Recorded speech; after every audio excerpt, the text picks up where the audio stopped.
কোরআন এই দেশ থেকে বিদায় করা সম্ভব নয়।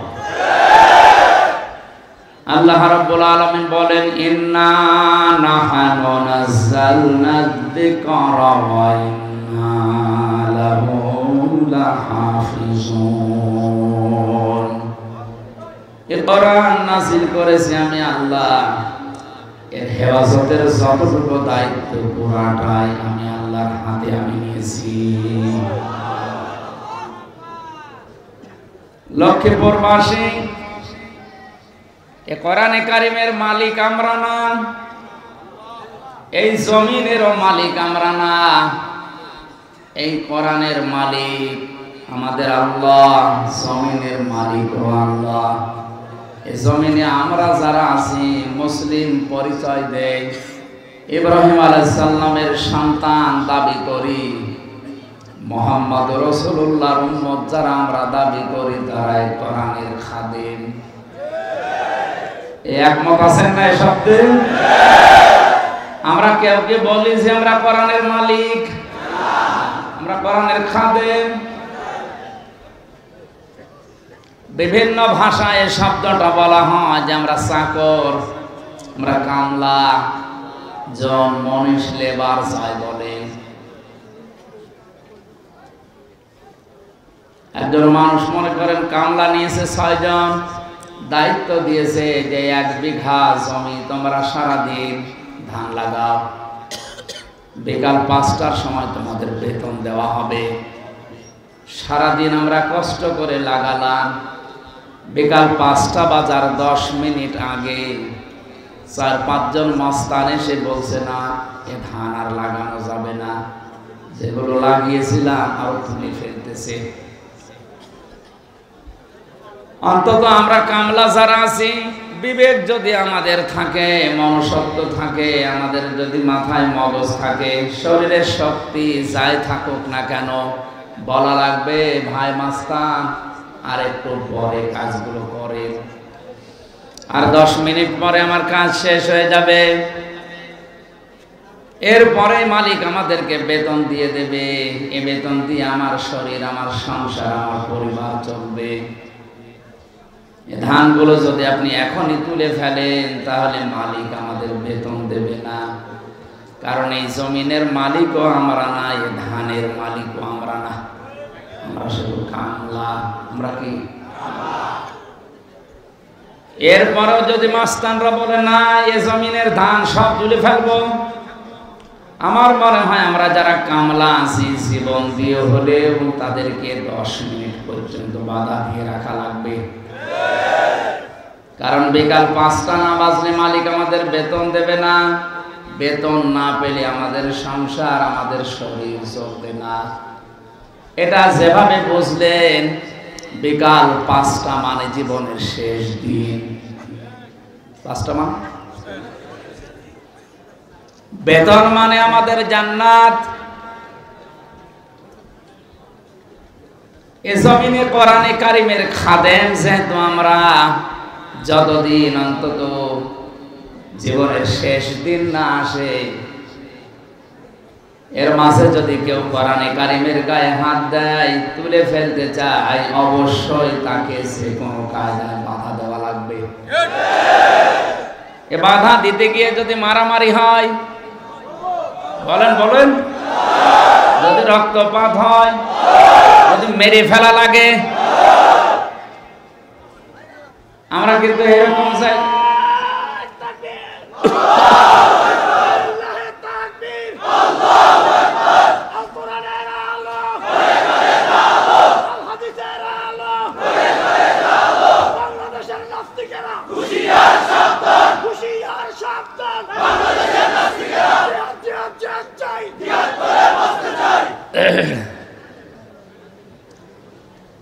সুতরাং হেফাজত এটা আল্লাহ করবেন। আমরা যেহেতু কামলার দায়িত্বে আছি, খাদেম হিসাবে আছি, যতদিন জীবনের শেষ দিন না আসে অবশ্যই আমরা পাহারা দিয়ে রাখবো ইনশাআল্লাহ। এই কোরআন শোনার জন্য যারা রাত জেগে সারা রাত পর্যন্ত বসে আছে, মাজলিস ফিকহিন খায়রুম মিন ইবাদাতি 60 সানা, নবীজি বলেন দিন শিক্ষার জন্য 1 ঘন্টা যদি কেউ ব্যয় করে 60 বছর নফল ইবাদতের চাইতেও বেশি সওয়াব পায়। তিরমিজি শরীফের হাদিস, বিশ্বনবী মসজিদে নববীতে প্রবেশ করলেন, ডান দিকে তাকিয়ে দেখলেন কিছু মানুষ আল্লাহর কোরআন নিয়ে ব্যস্ত আছে, বাম দিকে তাকিয়ে দেখলেন কিছু মানুষ আল্লাহর জিকিরে লিপ্ত আছে। নবীজি বললেন দুইটা দলই ভালো কাজে আছে, সবচাইতে উত্তম কাজে আছে যারা আল্লাহর কোরআন নিয়ে ব্যস্ত আছে। মহান আল্লাহ এই মুহূর্তে আমাকে ওহী নাযিল করে জানিয়েছে আমি যেন কোরআনের এই ময়দানে শ্রোতা হিসাবে বসে পড়ি। হায়দারগঞ্জবাসী, এই অনুষ্ঠানটার দাম এখন কোরআনের কারণে এত বেশি হয়ে গেছে, বিশ্বনবী যদি এখন বেঁচে থাকতেন আর এই ময়দানের পাশ দিয়ে যদি যেতেন কোরআন শোনার জন্য, কোরআন বোঝার জন্য, তিনিও এই ময়দানে বসে পড়তেন। নবী যেই ময়দানে শ্রোতা হিসাবে বসার জন্য আল্লাহ নির্দেশ দিয়েছে, ওই রকম একটা জায়গায় আমাদেরকে আল্লাহ বসার তৌফিক দিলেন। বলেন আলহামদুলিল্লাহ। দরুদ আর সালাম পড়ছি আমাদের নবী মুহাম্মদ রাসূলুল্লাহ সাল্লাল্লাহু আলাইহি ওয়াসাল্লামের প্রতি, যার আদর্শ পেয়ে আমরা খুশি না বেজার? পৃথিবীতে একটা মানুষের আদর্শ আছে যার আদর্শ মানলে জীবনের অপরাধ মাফ হয়। এমন কোন মানুষের আদর্শ দুনিয়াতে নেই যার আদর্শ মানলে জীবনের গুনাহ মাফের গ্যারান্টি আছে। আছে? অথচ এই আয়াতটা নিয়ে আমরা এই কথাগুলো বলি, ওটা বাংলাদেশ, ভারত আর পাকিস্তান, এই 3টা দেশে প্রায় জায়গায় অপব্যাখ্যা হয়। আল্লাহ পাক বলেন কুল ইন কুনতুম তুহিব্বুনাল্লাহা ফাত্তাবিউনি ইউহিব্বুকুমুল্লাহ ওয়া ইয়াগফির লাকুম যুনুবাকুম আল্লাহু গফুরুর রহিম। খেয়াল করে দেখবেন এই আয়াতটা নিয়ে আজ অনেক বাতিল পন্থী লোক পর্যন্ত মানুষকে ভুল ব্যাখ্যা দিয়ে উল্টা দিকে নিয়ে যাচ্ছে, অথচ আল্লাহ পাক এই আয়াতে ওইটা বলতে চাননি। কি বলতে চেয়েছে একটু খেয়াল করেন। আল্লাহ পাক বলেন নবী আপনি বলুন ইন কুনতুম তুহিব্বুনাল্লাহ, যদি আল্লাহকে ভালোবাসি এ দাবি তোমরা করো, এ দাবি আমাদের নেই। জবান করে বলে না দাবি আমাদের আছে কিনা? আল্লাহ তোমাকে ভালোবাসিয়ে দাবি যারা করবে, আল্লাহ পাক ঘোষণা দিচ্ছেন ফাত্তাবিউনি, তারা যেন আপনার অনুসরণ করে। চট্টগ্রামে এই বিভাগের ভেতরে যতগুলো জেলা আছে অধিকাংশ জায়গায় আশিকে রাসূলের নাম নিয়ে অনেকেই বলতে চায় আল্লাহকে যারা ভালোবাসে তারা রাসূলকে ভালোবাসবে না। এখানে এ শব্দ নেই, এখানে হাব্বুন না দিয়ে আল্লাহ তাবউন দিয়েছেন। তাবাইন, আমি অভিধান যতগুলো দেখেছি বিশ্ববিদ্যালয়ে থাকাকালীন, প্রত্যেকটি অভিধান বেত্তা এই তাবউন শব্দের শাব্দিক অর্থ দিয়েছেন দেখে দেখে চলা। আপনি এখানে ভালোবাসার অর্থ করছেন কোন সেন্সে আমার তো বুঝে আসে না। কেউ যদি রাসূলকে অনুসরণ করে, দেখে দেখে চলে, ফাত্তাবিউনি ইউহিব্বুকুমুল্লাহ, তার প্রধান পুরস্কার আল্লাহ বলেন আমি নিজেই তাকে ভালোবাসা আরম্ভ করব। আমি তাকে ভালোবেসেছি বা ভালোবাসা আরম্ভ করেছি এ কথা এখানে নেই। ইউহিব্ব মজারে, বর্তমান, ভবিষ্যৎ, প্রেজেন্ট, ফিউচার, আল্লাহ ইউহিব্ব দিয়েছেন এই কারণে কেউ যদি রাসূলের অনুসরণ করা আরম্ভ করে আল্লাহ তাকে ভালোবাসা শুরু করবে। এখন আমাদের প্রশ্ন হচ্ছে অনুসরণ এটা কি আংশিক না পূর্ণাঙ্গ? জোরে বলেন। বিবেকের কাছে প্রশ্ন করেন তো, এই দেশে আমরা যারা আশিকে রাসূল দাবি করছি, আমাদের অনুসরণ কি পূর্ণাঙ্গ না আংশিক? হয়তো কেউ নামাজ পড়ে, দাড়ি রেখে, রোজা রেখে, পাগড়ি বায়াম মাথায় দিয়ে, জব্বা গায়ে দিয়ে, অথবা সর্বোচ্চ দস্তরখানা বিছিয়ে খাবার খেয়ে, খাবারের পরে মিষ্টি খেয়ে শেষ। বাকি রাসূলের 63 বছরের বিশাল জীবনে আর কোনো জায়গা নেই, বলেন না কেন? নবী তার স্ত্রীদের সাথে কি ব্যবহার করতেন? সামাজিক জীবনে, পারিবারিক জীবনে, রাজনৈতিক জীবনে তিনি যে 10টা বছর রাষ্ট্র চালিয়েছেন, প্রধানমন্ত্রী ছিলেন, এই সমস্ত জায়গার কথাগুলো বললে যারা রাজনীতি মনে করে মানুষকে ধোঁকা দিয়ে বোকা বানাতে চান, আল্লাহর কসম আপনার অনুসরণ হচ্ছে আংশিক, পূর্ণাঙ্গ না। আংশিক অনুসরণ করলে আপনাকে আল্লাহ ভালোবাসা শুরু করবে? বলেন বলেন। আব্দুল্লাহ ইবনে উবাইয়ের জীবনী পড়েছি, এই লোকটা বিশ্ব নবীকে অনুসরণ করেছিল, কিন্তু আংশিক। ওর নামাজ রোজা বিশ্ব নবীর সাথেও তারাবি পড়তো, ইফতারি করত, নামাজ পড়তো তার পেছনে, ওর দাড়ি ছিল, জুব্বা ছিল, তসবিহ ছিল, সব ছিল। রাজনৈতিক জীবনে তলে তলে আদর্শ ছিল আবু জেহেল। এর অনুসরণ শুধু আংশিক হয়েছে, পূর্ণাঙ্গ না। এই জন্য আল্লাহ তাকে ভালোবাসেনি, আর আল্লাহ যদি ভালো না বাসে তাকে আল্লাহ মাফও করবে না, জান্নাত তো দূরের কথা। এই সহজ কথাগুলো মাথায় আমাদের ঢোকে না, খালি উল্টা দিকে নিয়ে যান। আমি যে ভালোবাসা বাদ দিয়ে অনুসরণের ব্যাখ্যাটা এখানে করেছি, ভালো তো বাসায় লাগবে, মাস্ট বি, ভালোবাসা তো থাকবে, কিন্তু ভালোবাসার প্রমাণ দেওয়া লাগবে নবীজির জীবনের অনুসরণের মাধ্যমে। এই কথাটা মিডিয়ারা দেখবেন কালকে কাটছাট করে নরে বাংলা, ইংরেজি বাংলা এদের কাছে পাঠিয়ে দেবে, আর এরা বলবে আমির হামজা রাসূলের ভালোবাসার বিরুদ্ধে। কি ভালোবাসা ওনাদের! বিশ্বনবীর আদর্শের কথা, ভালোবাসার কথা বলতে গিয়ে এই 3টা বছর আমার জীবন থেকে হারিয়ে গেল। আর ওদের জীবনের 1 মিনিটও নষ্ট হয় না। ওরা বলে আশিকে রাসূল।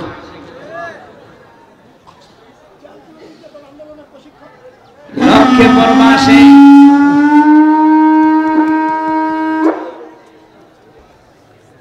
আমি শব্দ কি ডিস্টার্ব করে কেন?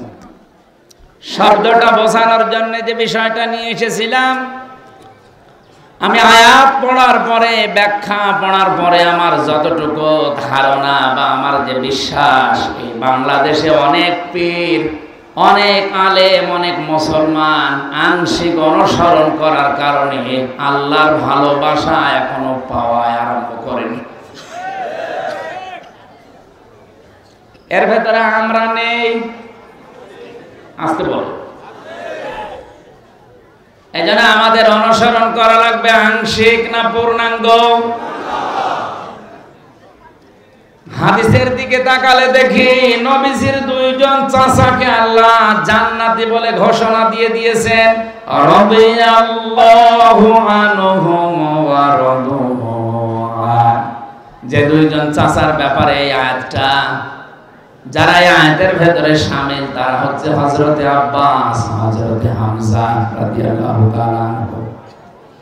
তাদের জীবনে রাসূলের ভালোবাসাও ছিল, অনুসরণও ছিল। কথা বলেন না? সিস্টেম অপর পৃষ্ঠায় দেখুন, আরো 2 জন চাচার কথা আমরা জানি, আবু তালেব আর আবু লাহাব। এই 2 জন আপন চাচা, কিন্তু এরা শুধু ভালোবাসা দিয়ে শেষ করে দিয়েছে, অনুসরণ করে নাই।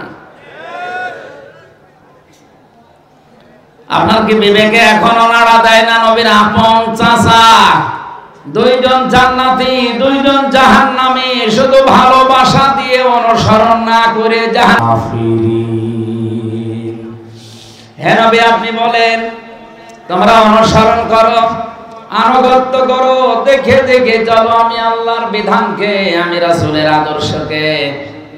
এতটুকু শেষ না, এ কথা শোনার পরে এই যে অনুসরণের সিস্টেম বললাম, আংশিক না পূর্ণাঙ্গ, এ কথা শোনার পরে যেভাবে দরকার ওইভাবে অনুসরণ না করে কেউ যদি মুখ ফিরিয়ে নেয়, অবশ্যই আমি আল্লাহ কাফেরদেরকে ভালোবাসছি না, বাসবো না। তার মানে আল্লাহর নবীর অনুসরণ যারা আরম্ভ করবে না এরা কাফের। বলেন বলেন। আর কাফেরদেরকে আল্লাহ ভালোবাসছে না, বাসবেও না, ইউহিব্বু, এটাও মোসারেক। তাহলে এমন মানুষের অনুসরণ করার কথা এতক্ষণ পর্যন্ত শুনছি, যে মানুষের অনুসরণ করলে জীবনের গুনাহ আল্লাহ সব মাফ করে দেয়। এখন থেকে আমাদের অনুসরণ আংশিক আর না, জীবন যতদিন আছে আমরা পূর্ণাঙ্গ করব ইনশাআল্লাহ। আমার আজকের আলোচনার বিষয় একটা কাজে জান্নাতি। কয়টা? জেলখানায় যাওয়ার আগে একটা ঘটনা ঘটেছিল, 21 সালের দিকে। কুষ্টিয়ায় এক লোক আমার বলছে, হুজুর যত কথা বলেন 1.5 ঘন্টা 2 ঘন্টা ধরে, এত মনে রাখা যায় না, এমন একটা শর্টকাট কথা বলেন, একটা কথা বলবেন যেন একটা কথা মানলেই জান্নাতে যেতে পারি, সেই ব্যবস্থা করে দিন। চিন্তা করলাম আবার কোন প্রশ্ন, একটা কথা বলা লাগবে, ওই একটা কথা মেনে জান্নাতে যেতে চান। কোরআন শরীফ খুঁজতে লাগলাম, খুঁজতে খুঁজতে আয়াতটা আমার চোখে ধরা পড়েছে। আল্লাহ পাক জানিয়েছে, এখানে যে কথাগুলো এখন বলবো, এই একটা কথা যদি কেউ মেনে নিতে পারে সে জান্নাতি। বলেন সুবহানাল্লাহ। জবান খুলে গভীর রজনীতে কোরআনের সোনালী আয়াত একবার পড়েন। আউযু বিল্লাহি মিনাশ শাইতানির রাজিম। বিসমিল্লাহির রহমানির রহিম। قُلْ اهْبِطُوا مِنْهَا جَمِيعًا فَإِمَّا يَأْتِيَنَّكُم مِّنِّي هُدًى فَمَن تَبِعَ هُدَايَ فَلَا خَوْفٌ عَلَيْهِمْ وَلَا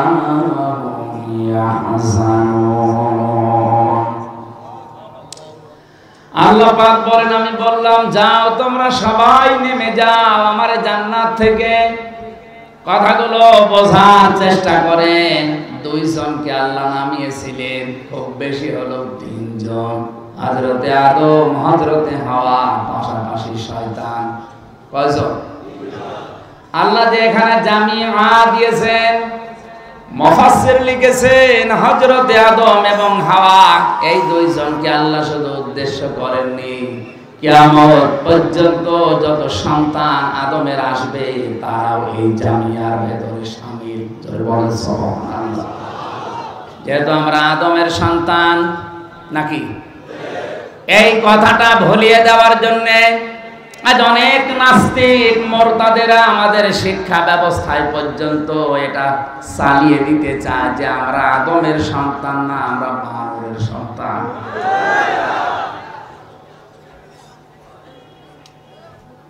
যে লোকটা নবী সুলাইমানকে নিয়ে গালি দেয়, হযরতে সুলাইমান নবী আলাইহিস সালামকে নিয়ে উল্টা পাল্টা বই লিখতে পারে, তার দেওয়া ফর্মুলা অনুযায়ী শিক্ষা ব্যবস্থায় কোনো কিছু ঢুকিয়ে দিলে দেশের 96% মানুষ মেনে নেবে না।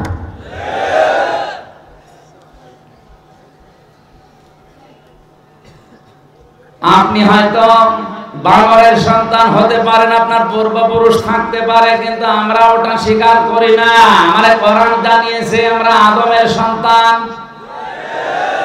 আলাকাদ কাররামনা বানি আদম। আল্লাহ পাক বলেন, আমি বনি আদমকে, বনি আদমের সন্তানদেরকে সম্মানিত করেছি। জোরে বলেন সুবহানাল্লাহ। আমাদের নামিয়ে দিলেন যখন, হযরতে আদম এবং হাওয়া পৃথিবীর দুইজন দুই জায়গায়।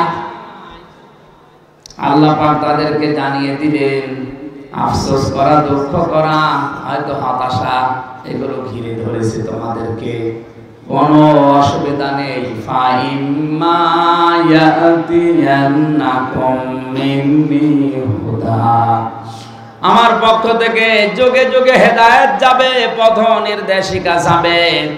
ফামান তাবিয়া হুদায়া, যে ব্যক্তি অনুসরণ করবে সেই হেদায়েতের, ফালা খাউফুন আলাইহিম ওয়ালা হুম ইয়াহজানুন, তাদের কোনো ভয়ও নেই, চিন্তাও নেই। তাদেরকে আবার যেখান থেকে ফিরিয়ে দিলাম এই জায়গায় ফিরিয়ে নিয়ে আসবো।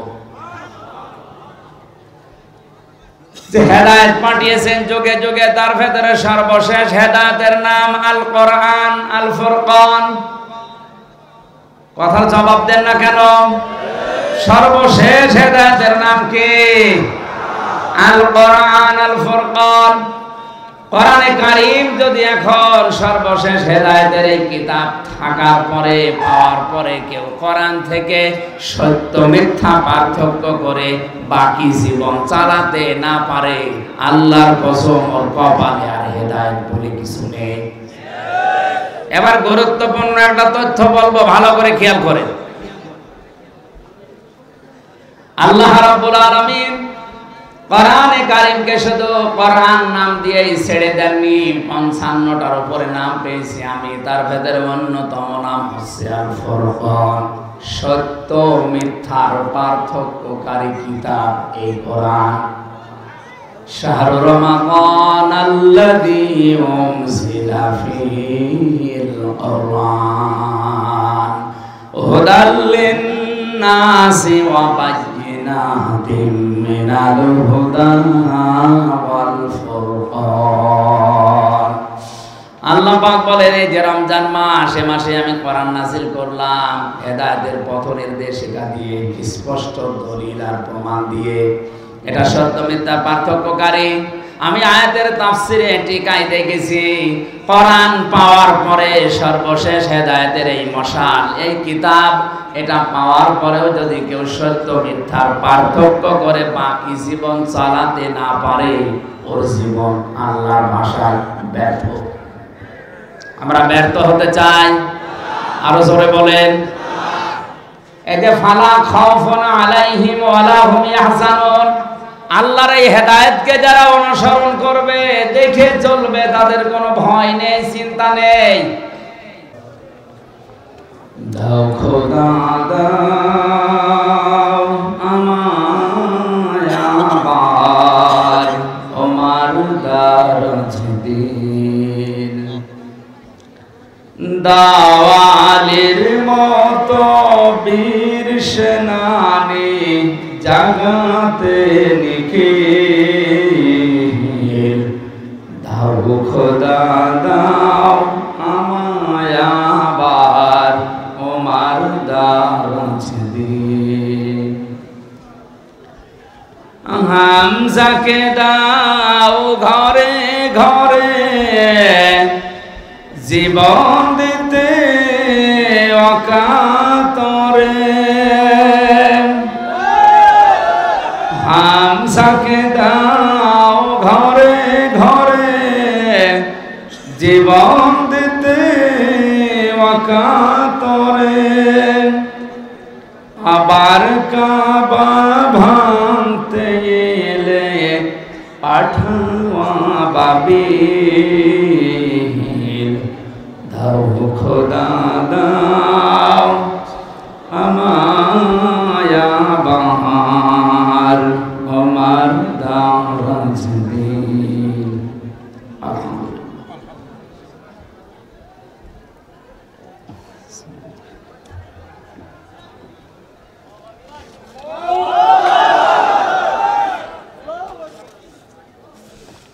বাংলাদেশের ঐতিহ্যবাহী জেলা লক্ষ্মীপুর, রায়পুর থানার অন্তর্গত ঐতিহাসিক তাহেরিয়া রমিসউদ্দিন ঈদগাহ ময়দানে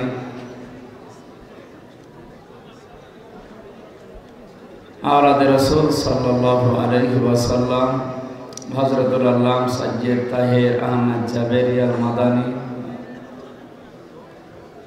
সাহেব কেবলা রাজিমুশান ইসালে সাওয়াব মাহফিলের স্বনামধন্য সভাপতি,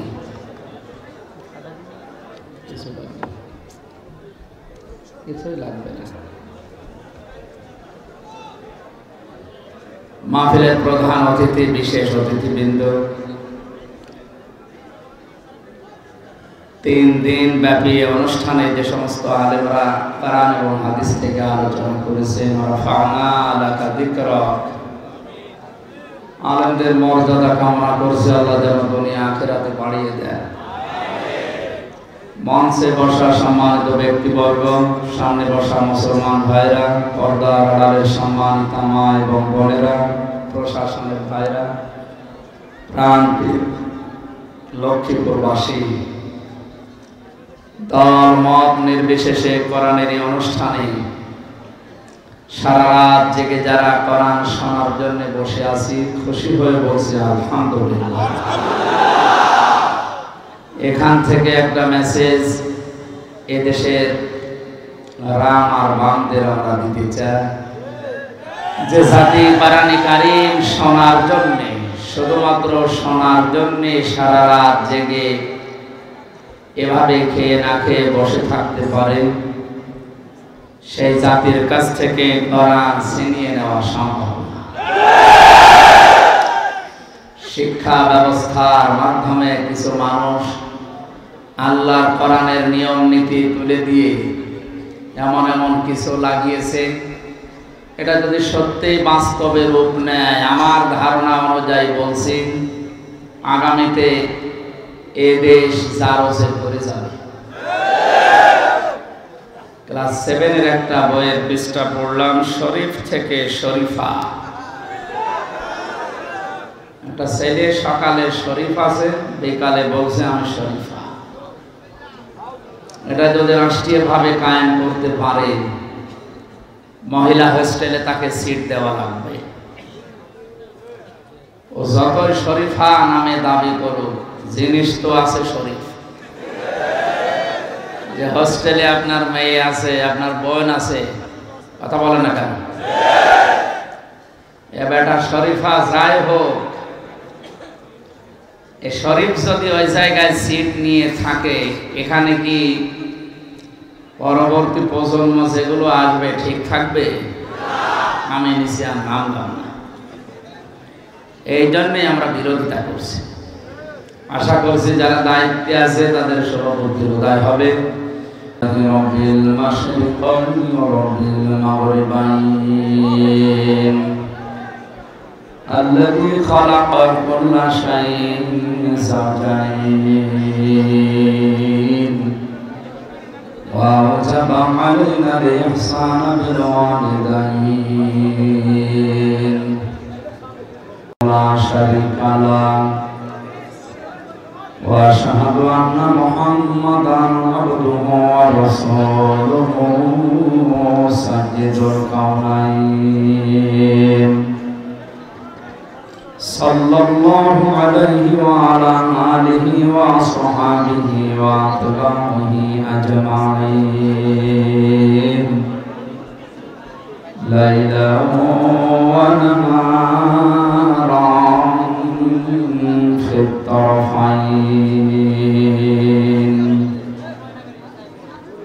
فقد قال الله تعالى في كلامه المجيد وبرهانه التوحيد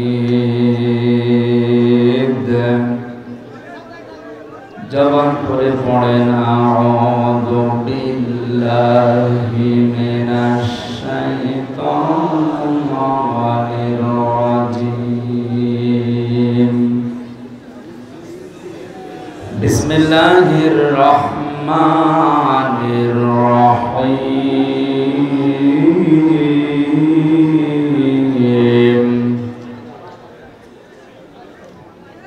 قلنا اهبطوا منها جميعا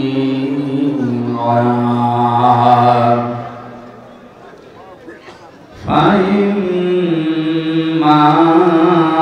يأتينكم مني هدى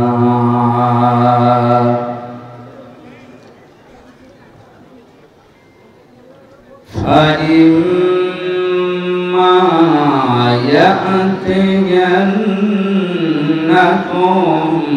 مني هدى فمن تبع هداي فلا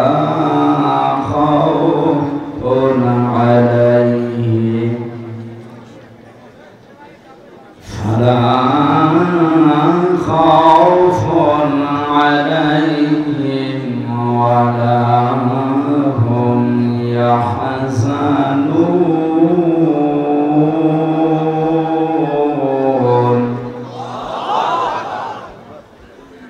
والذين كفروا وكذبوا بآياتنا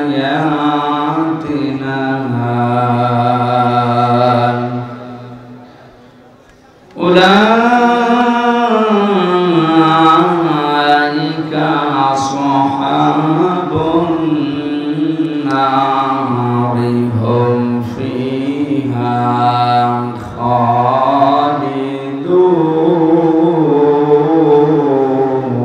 خالدون صدقت يا ربنا. عن أبي هريرة رضي الله تعالى عنه قال قال النبي صلى الله عليه وسلم اتق دعوة المظلوم فإنها ليس بينه وبين الله حجاب رواه مسلم. وقال تعالى في شان حبيبي إن الله وملائكته يصلون على النبي يا أيها الذين آمنوا صلوا عليه وسلموا تسليما اللهم صل على